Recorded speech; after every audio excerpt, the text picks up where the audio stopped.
Kau izinkan sesuatu terjadi, ku percaya semua untuk kebaikanku. Bila nanti telah tiba waktumu, ku percaya kuasa-Mu memulihkan hidupku. Waktu Tuhan pasti yang terbaik, walau kadang tak mudah dimengerti.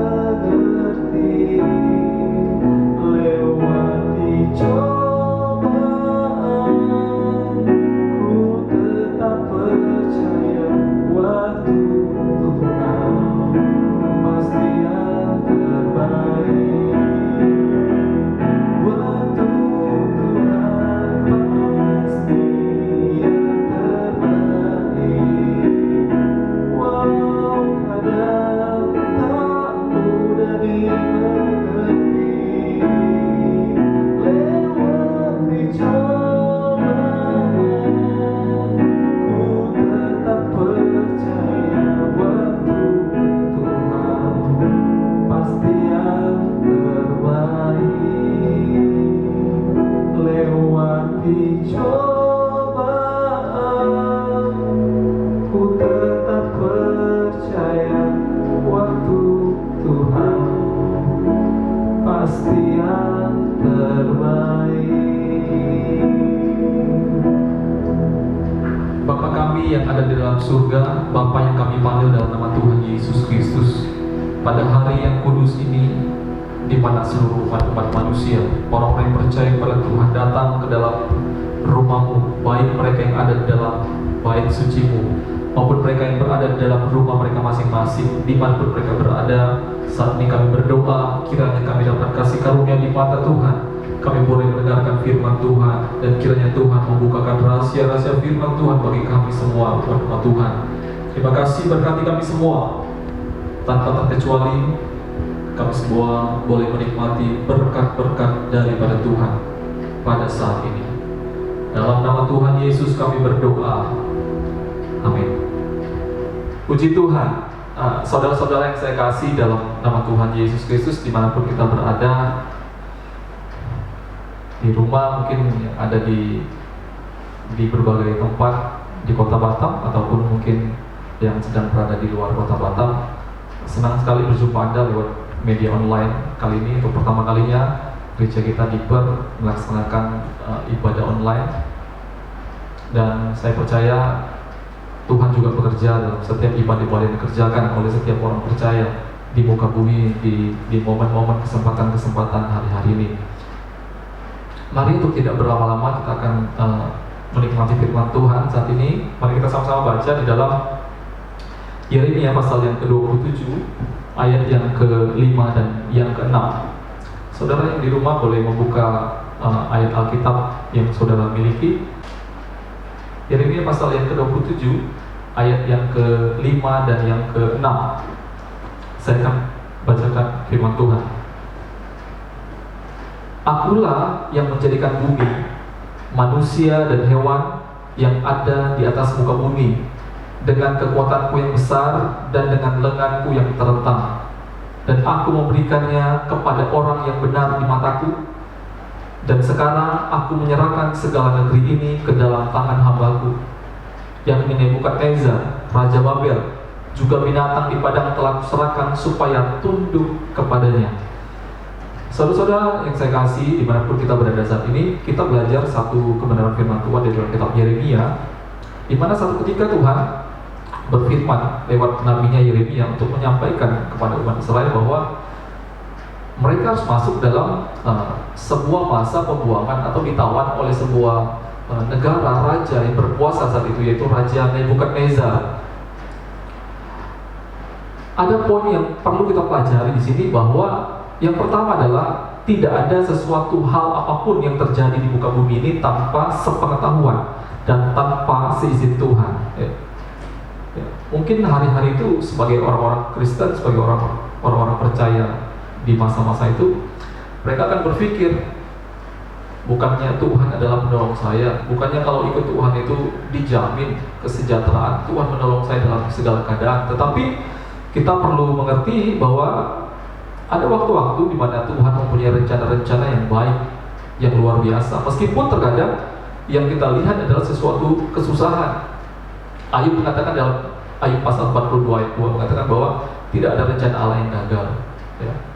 Meskipun manusia gagal dalam melaksanakan rencana-rencana yang sudah Tuhan siapkan.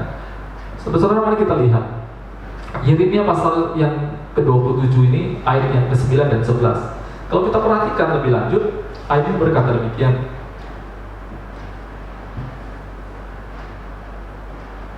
Mengenai kamu, janganlah kamu mendengarkan nabi-nabimu, juru-juru tenungmu, juru-juru mimpimu, tukang-tukang ramalmu, dan tukang-tukang sihirmu yang berkata kepadamu, janganlah kamu takut kepada Raja Babel, sebab mereka berbuat palsu padamu dengan maksud menjauhkan kamu dari atas tanahmu, sehingga kamu kucerai-beraikan dan menjadi binasa.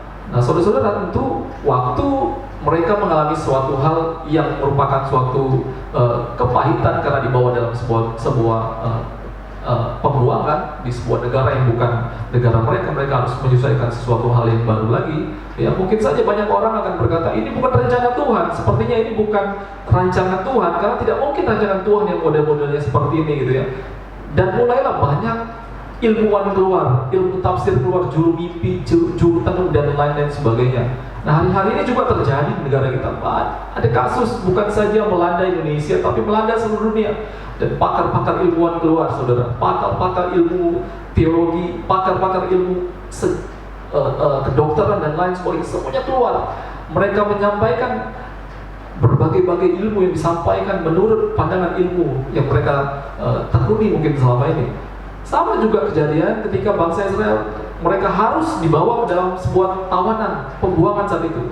Banyak hal-hal yang keluar, orang-orang yang mengatakan hal ini, hal itu, dan berbagai hal. Tetapi di sini ya, Tuhan menyampaikan pada Nabi Yeremia, lewat Nabi Yeremia, Tuhan mengatakan bahwa mengenai kamu, jangan kamu mendengarkan yang demikian. Saudara, jika perhatikan ayat 11, saudara perhatikan, tetapi bangsa yang menaruh tengkuknya ke bawah kuk Raja Babel dan yang takluk kepadanya, maka mereka akan kubiarkan di atas tanahnya. Demikian firman Tuhan, dan mereka akan mengolahnya diam di sana. Saudara perhatikan baik-baik firman Tuhan. Ya, justru mereka yang tunduk, yang masuk dalam pembuangan, justru mereka yang akan dipelihara Tuhan.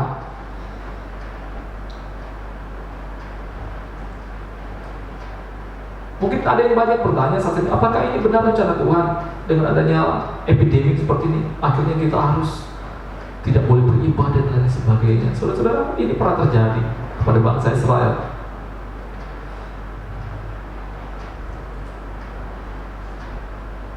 Nah, saudara-saudara, di lain sisi, sebagai orang tawanan, orang buangan, apa yang akan mereka rasakan? Kita bisa melihat, saudara-saudara, tentu sebagai orang yang dibawa dalam suatu negara yang baru, ditawan, menjadi bawahan, ditaklukkan, ya, dijajah. Saudara bisa bayangkan Indonesia juga pernah dijajah oleh Belanda, oleh Jepang, dan lain sebagainya. Apa yang terjadi? Bangsa Israel juga pernah merasakan yang sama. Pasti mereka tertolak di sebuah bangsa yang baru. Mereka tercampakkan, mungkin mereka terikat, terhukum. Mereka juga merasakan sebuah kesesakan. Harusnya hukum Tuhan harus beribadah di hari Minggu dan sebagainya. Sementara masuk dalam sebuah negara yang baru, mereka dilarang A, B, C, D, dan lain-lain sebagainya. Saudara bisa rasakan apa yang dirasakan oleh bangsa Israel. Pertanyaan adalah, apa yang harus dilakukan oleh orang percaya pada saat itu, maupun apa yang harus dilakukan oleh orang-orang percaya saat ini? Karena kita mendengar firman Tuhan di masa ini, di mana masa yang kita rasakan saat ini. Mari kita lihat apa yang Tuhan perintahkan kepada Nabi Yeremia untuk sampaikan kepada umat Israel pada saat itu. Kita buka dalam Yeremia pasal 29. Ayat yang ke-1 sampai yang ke-7 saya bacakan firman Tuhan. Judulnya adalah surat kiriman kepada orang-orang buangan di Babel. Beginilah bunyi surat yang dikirim oleh Nabi Yeremia dari Yerusalem kepada tua-tua di antara orang buangan, kepada imam-imam, kepada nabi-nabi, dan kepada seluruh rakyat yang telah diangkut ke dalam pembuangan oleh Nebukadnezar dari Yerusalem ke Babel. Itu terjadi sesudah Raja Yekonia beserta ibu suri, pegawai-pegawai istana, pemuka-pemuka Yehuda di Yerusalem, tukang dan pandai besi telah keluar dari Yerusalem. Surat itu dikirim dengan perantaran Elasa bin Safan dan Gemaria bin Hilkia yang diutus oleh Zedekia Raja Yehuda ke Babel kepada Nebukadnezar Raja Babel. Bunyinya, nah saudara perhatikan, begini bunyi firman Tuhan kepada orang-orang buangan, ayat yang keempat. Beginilah firman Tuhan semesta alam, Allah Israel, kepada semua orang buangan yang diangkut ke dalam pembuangan dari Yerusalem ke Babel. Ayat 5, saudara perhatikan apa yang harus mereka lakukan. Yang pertama adalah, dirikanlah rumah untuk kamu diami. Yang kedua adalah, buatlah kebun untuk kamu nikmati hasilnya. Ayat 6, ambillah istri untuk memperanakan anak laki-laki dan perempuan. Ambilkanlah istri bagi anak laki-laki dan carikanlah suami bagi anak perempuan, supaya mereka melahirkan anak laki-laki dan perempuan, agar di sana kamu bertambah banyak dan jangan berkurang. Yang terakhir, yang ke-7, ayat yang ke-7, usahakanlah kesejahteraan kota kemana kamu aku buang, dan berdoalah untuk kota itu kepada Tuhan, sebab kesejahteraannya adalah kesejahteraanmu. Nah, saudara-saudara yang saya kasih dalam Tuhan, maka langkah pertama di masa-masa resesi, di masa-masa di mana Tuhan izinkan segala sesuatu terjadi, maka langkah pertama yang harus kita perhatikan dari ayat ini adalah, saudara-saudara yang saya kasih dalam Tuhan, maka bangsa Israel diingatkan lewat surat yang dikirim oleh Nabi Yeremia bahwa ada 4 langkah yang harus dilakukan mereka pada saat itu. Dan langkah-langkah tersebut adalah, yang pertama adalah mereka disuruh untuk membangun rumah yang pertama. Nah, apa relevansinya? Apa yang bisa kita ambil dari firman Tuhan yang disampaikan pada saat ini? Saudara, bicara tentang membangun rumah itu adalah kita sendiri. Bait Allah itu adalah kita sendiri. Saudara-saudara kalau perhatikan dalam 1 Korintus pasal 3 ayat yang ke-9, saya bacakan. Karena kami adalah kawan sekerja Allah, kamu adalah ladang Allah, bangunan Allah. Kita ini adalah bangunannya Allah. Dan ayat yang ke-16, tidaklah tahukah kamu bahwa kamu adalah bait Allah dan bahwa Roh Allah diam di dalam kamu? Kamu itu adalah bait Allah. Kalau di Perjanjian Lama, saya sering sampaikan pada jemaat-jemaat kami di Diper bahwa ketika Allah menyuruh membangun kemah tabernakel, ya Allah bilang pada Musa, bangun itu sesuai dengan aturannya. Ada aturan mainnya, ukuran-ukurnya tidak boleh salah, dan Musa membangun sesuai dengan apa yang Tuhan perintahkan. Dan Paulus mengatakan bahwa kita ini adalah bangunan Allah, tidak boleh dibangun dengan sembarangan. Bagaimana cara membangun pribadi atau bangunan Allah? Yang pertama, saudara, pastikan bahwa di seisi rumah kita, mereka adalah orang-orang yang percaya kepada Yesus sebagai Tuhan dan Juru Selamat. Langkah selanjutnya, maka mereka harus bertobat. Setelah bertobat, mereka harus dibaptis. Setelah dibaptis, mereka harus terima karunia Roh Kudus. Saudara, 3.000 orang percaya. Pada saat hari Pentakosta, mereka tanya sama Petrus, apa yang harus kami lakukan? Petrus menjawab bahwa kamu harus bertobat, dibaptis, terima karunia Roh Kudus. Nikodemus juga pernah bertanya sama Tuhan Yesus, bagaimana caranya supaya saya bisa masuk dalam kerajaan Allah? Yesus menjawab, kamu harus lahir dari air dan Roh. Cocok, saudara. Maka itu kalau perintah ini disampaikan kepada kita bahwa kamu harus membangun rumah, kalau rumah itu adalah pribadi kita sendiri, maka langkah-langkah dasar ini kita tidak boleh salah bangunnya. Bukankah ada orang yang membangun di antara 2 dasar, satu di atas pasir dan satu di atas batu? Dan yang pasir gampang saja, ketika badai datang dia tiba-tiba hancur. Tapi orang yang membangun dengan dasar yang benar, dia akan bertahan. Maka bangunlah rumah kita, bangun rumah seisi rumah kita saja, bangun dengan benar. Langkah yang kedua, saudara-saudara, langkah kedua adalah kita semua disuruh untuk membuat kebun. Saudara-saudara, kebun itu berbicara tentang usaha yang menghasilkan. Ya, tentu untuk menghasilkan di situ perlu sebuah usaha. Dan untuk berusaha Tidak boleh kita menjadi seorang yang pemalas. Amin. Mari saya baca, kita sama-sama baca dalam Amsal pasal 24. Kita baca ayat ini. Amsal pasal yang ke-24, saudara-saudara. Ayat Amsal 24, ayat yang ke-30.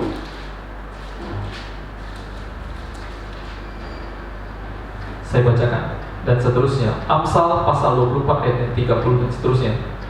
Aku melalui ladang seorang pemalas dan kebun anggur orang yang tidak berakal budi. Lihatlah, semua itu ditemui onang. Tanahnya tertutup dengan jeruju dan temboknya sudah roboh. Aku memandangnya, aku memperhatikannya, aku melihatnya dan menarik suatu pelajaran. Tidur sebentar lagi, mengantuk sebentar lagi, melipat tangan sebentar lagi untuk tinggal berbaring. Maka datanglah kemiskinan seperti seorang penyerbu dan kekurangan seperti orang yang bersenjata. Saudara-saudara, ya, membangun kebun berarti kita sedang mengusahakan sesuatu. Di tengah-tengah resesi seperti ini, saudara, ekonomi goyang, hampir semua dunia goyang. Ya, ada orang yang gajinya harus dipotong, ada yang kehilangan pekerjaan dan sebagainya. Bagaimana dalam kondisi seperti ini, saudara? Maka langkah yang harus kita buat adalah mari buat kebun.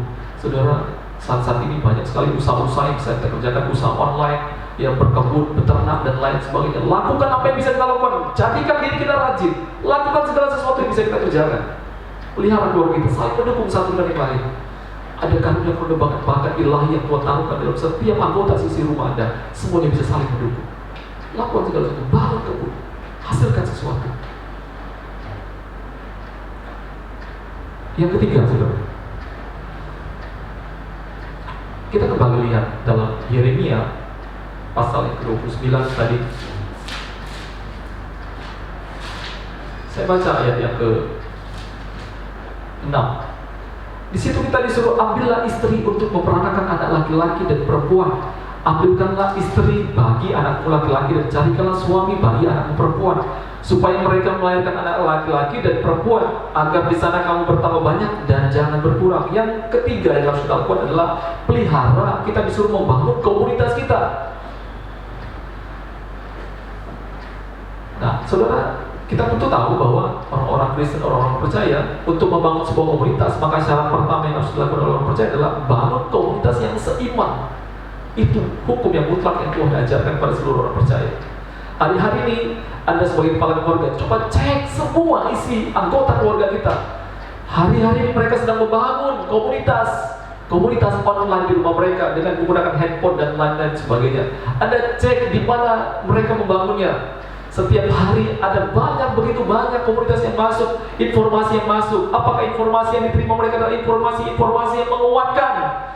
Apakah informasi yang mereka terima adalah informasi yang bisa membangun komunitas Anda? Atau jangan-jangan informasi yang masuk itu adalah informasi yang melemahkan, memberikan kabar ketakutan? Saudara, kita tahu bahwa dalam 2 Timotius 1 ayat 7 bahwa roh yang dari Tuhan itu bukan roh ketakutan, tapi yang membangun, saudara. Kalau Anda terima yang ketakutan, Anda mendengarnya, itu akan menjadi iman dan itu akan disebarkan pertama-tama di sisi rumah Anda, lalu disebarkan lagi kepada media sosial yang lain. Lari seluruh bangsa sedunia disebarkan isu-isu ketakutan, kecemasan dan lain sebagainya. Maka kita perlu membangun komunitas yang seiman.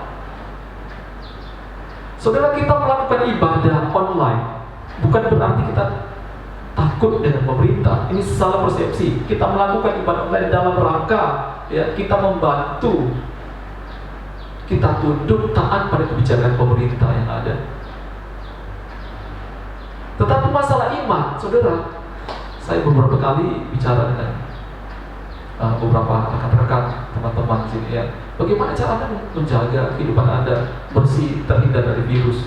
Anda bisa saja mengukur 12 hari, 14 hari, 1 bulan di rumah dan tiba-tiba Anda keluar, masuk minimarket dan lain sebagainya. Anda pegang apa yang pernah orang pegang yang pernah terjangkit virus. Bisa terjadi, saudara. Susah bagi kita untuk menjaga hal demikian. Maka kita perlu iman dalam hal ini. Bagi kita pertolongan itu datangnya dari Tuhan, saudara. Kita perlu memang menjaga dengan hikmat, ya, kita lakukan, ya, apa yang perlu dilakukan. Tetapi bagi kita iman itu adalah segala-galanya, ya. Iman itu lebih daripada logika. Saya tergerak untuk menyampaikan satu firman Tuhan. Saudara, jika saudara perhatikan dalam Matius pasal yang ke-14, cerita tentang seorang murid Tuhan Yesus. Saya rindu kita buka ya. Matius pasal 14. Saudara lihat di situ judulnya ayat yang ke-22. Yesus berjalan di atas air. Nah, saya baca dengan cepat. Ayat 22. Sesudah itu Yesus segera memerintahkan murid-muridnya naik ke perahu dan mendahulunya ke seberang. Sementara itu ia menyuruh orang banyak pulang. Dan setelah orang banyak itu disuruhnya pulang, Yesus naik ke atas bukit untuk berdoa seorang diri. Ketika hari sudah malam, ia sendirian di situ. Perahu murid-muridnya sudah beberapa mil jauhnya dari pantai dan diombang-ambingkan gelombang karena angin sakal. Kira-kira jam 3 malam datanglah Yesus kepada mereka berjalan di atas air.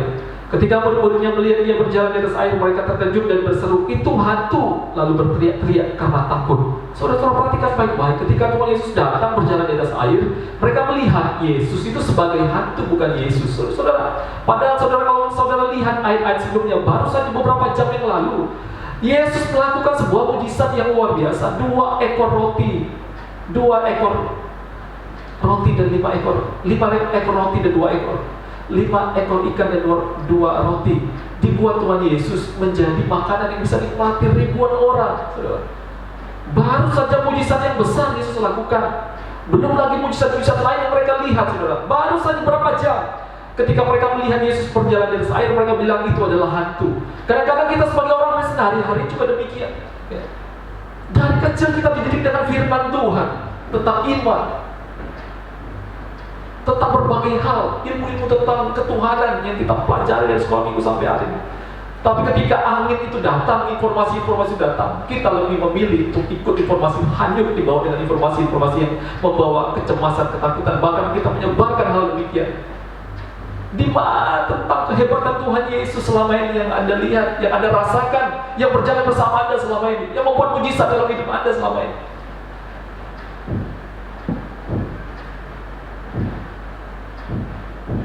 Kita lebih kenal hantu, kita lebih kenal informasi yang lain daripada Tuhan kita yang selama ini kita pelajari, kita kasih, kita sembah, kita puji.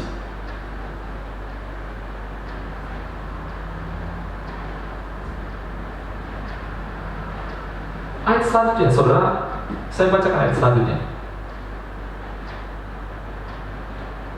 Tetapi segera Yesus berkata kepada mereka, "Tenanglah, aku ini, jangan takut." Ayat 28. Lalu Petrus berseru dan jawab dia, "Tuhan, apabila Engkau itu, suruhlah aku datang kepadamu berjalan di atas air." Kata Yesus, "Datanglah." Maka Petrus turun dari perahu dan berjalan di atas air mendapatkan Yesus. Tetapi ketika dirasanya tiupan angin, takutlah ia dan mulai tenggelam. Lalu berteriak, "Tuhan, tolonglah aku." Saudara, ketika Petrus kembali dikuatkan dengan suara Tuhan, ya, Petrus kembali imannya bangkit. Ya. Petrus bilang, "Tuhan, izinkan aku turun ke atas air dan berjalan bersamamu." Petrus berjalan beberapa langkah kemudian, ya, karena ada angin lagi, saudara-saudara, Petrus mulai ragu dan mulai kakinya tenggelam lagi dan minta, "Tuhan, tolonglah aku." Bukankah juga orang-orang Kristen kadang-kadang kita juga hari-hari juga demikian? Kadang-kadang kita kembali diingatkan firman Tuhan, dikuatkan, oh iya, ada kuasa Tuhan, Tuhan berkuasa, Tuhan pencipta langit dan bumi. Kita sudah tahu kronologi akhir zaman bagaimana, khotbah Tuhan Yesus akhir zaman bagaimana, nanti ada materai-materai yang dibuat bagaimana, kita sudah tahu segala macam, kita dikuatkan kembali. Tapi ketika informasi itu masuk dari media sosial lagi, kita dengar kabar sana dan sini, kita mulai goyah lagi seperti Petrus, tenggelam lagi, saudara-saudara. Maka Yesus berkata, Anda perhatikan ayat yang ke-30. Tetapi ketika dirasanya tiupan angin, takutlah ia dan mulai tenggelam, lalu berteriak, "Tuhan, tolonglah aku." Segera Yesus mengulurkan tangannya, memegang dia dan berkata, "Hai orang yang kurang percaya, mengapa engkau bimbang?"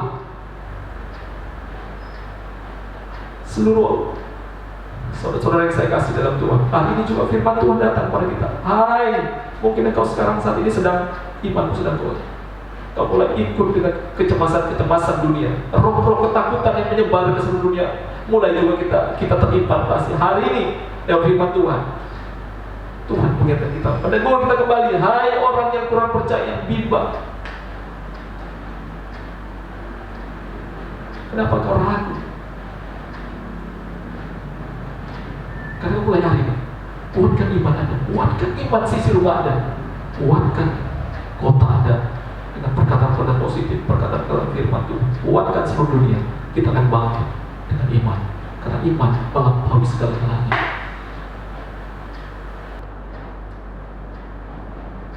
Yang terakhir, saudara, Yeremia pasal 29.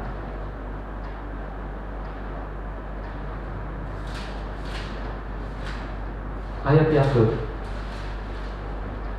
7, perhatikan baik-baik. Saya bacakan firman Tuhan. Usahakanlah kesejahteraan kota kemana kamu buang, dan berdoa untuk kota itu kepada Tuhan, sebab kesejahteraannya adalah kesejahteraanmu. Dan yang terakhir kita diminta adalah kita berkontribusi di kota kita, saudara-saudara. Bagaimana cara kontribusinya? Ayat 7 dengan jelas, sangat jelas berkata, berdoalah untuk kota itu kepada Tuhan, sebab kesejahteraannya adalah kesejahteraanmu. Karena itu saudara-saudara, hal yang paling penting yang kita lakukan adalah mari kita berdoa untuk kota kita. Ya, kalau saudara lihat kasus Nehemia bukan saja berdoa dan berpuasa. Ya, ketika mendengar Yerusalem runtuh, apa yang dilakukan? Dia bergerak, saudara. Dia minta izin kepada raja, dia bangun kembali kota itu. Apa yang kita bisa lakukan di kota kita, saudara-saudara? Satu adalah kita berdoa. Yang kedua, mari bangun, saudara, informasi-informasi yang positif, sebarkan isu-isu yang positif yang membangun, jangan melemahkan kota saudara.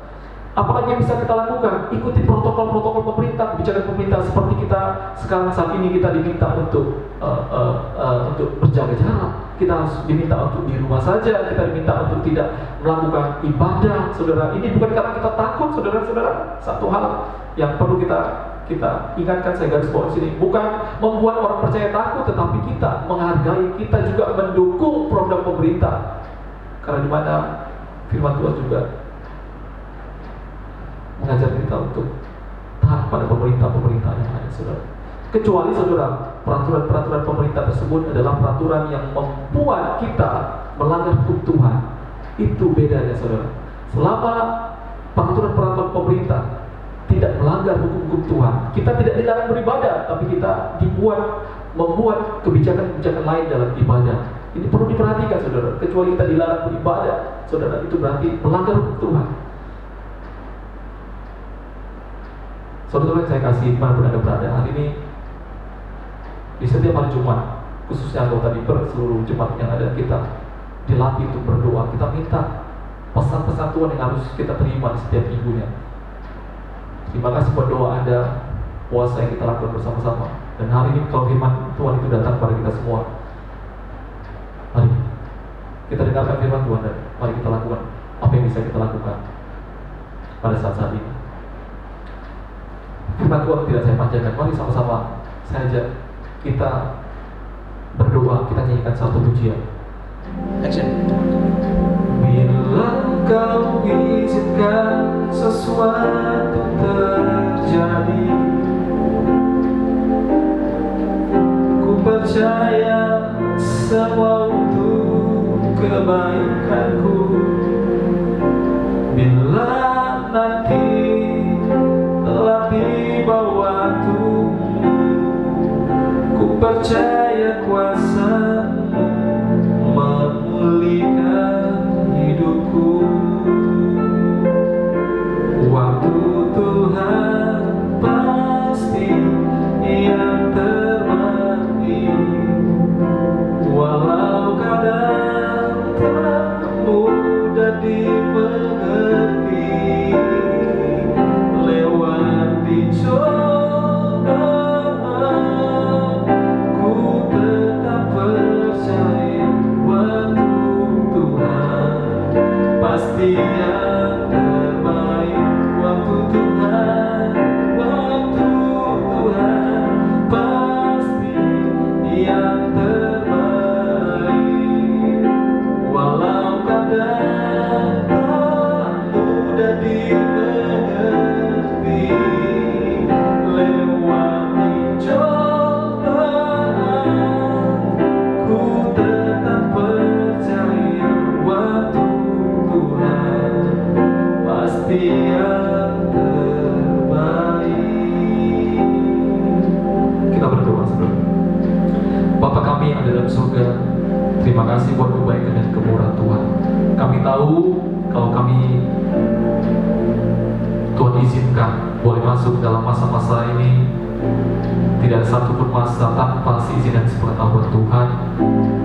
Dan saat ini kami berdoa Tuhan, kiranya di masa-masa ini Tuhan, kami boleh menjadi berkat bagi kota kami Tuhan. Tolong kota kami, tolong pemerintah-pemerintah yang ada, para pemimpin yang ada.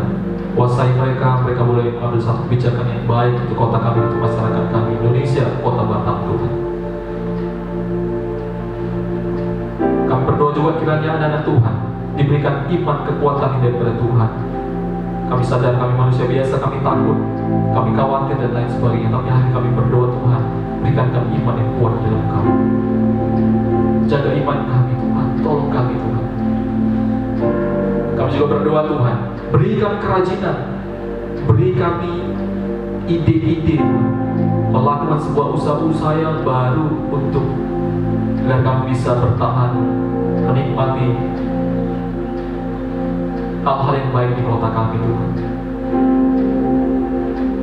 Tuhan, kami juga tolong, kami juga minta tolong kepada Tuhan, jaga pergaulan kami agar kami berada dalam pergaulan-pergaulan yang bisa membangun, pergaulan-pergaulan yang bisa menguatkan iman kami Tuhan. Terima kasih Tuhan, terima kasih. Kami berdoa untuk seluruh umat Tuhan di mana mereka berada, yang sakit Tuhan tolong sembuhkan, susah Tuhan tolong hiburkan, yang membutuhkan pekerjaan berikan pekerjaan yang terbaik Tuhan. Mereka yang sedang berusaha studi, mereka yang sedang melakukan sesuatu, mohon Tuhan campur tangan berkati usaha mereka, dibuat Tuhan kiranya berhasil apapun yang kami kerjakan Tuhan. Kami juga berdoa Tuhan, seluruh hamba-hamba Tuhan dimanapun mereka berada, kuatkan dan teguhkan mereka juga Tuhan, untuk memberikan mereka hikmat melayani umat Tuhan dalam masa-masa resesi yang kami hadapi saat-saat ini. Terima kasih Tuhan, terima kasih Tuhan, terima kasih Tuhan. Kiranya jemaat-jemaat Tuhan, seluruh orang-orang percaya menerima berkat yang daripada Tuhan, kasih daripada Tuhan Yesus, serta kekuatan penghiburan yang kerja Roh Kudus menyertai kami semua, mulai daripada hari ini sampai Maranatha, Tuhan Yesus datang kedua kali. Di dalam nama Tuhan Yesus kami berdoa. Haleluya, haleluya.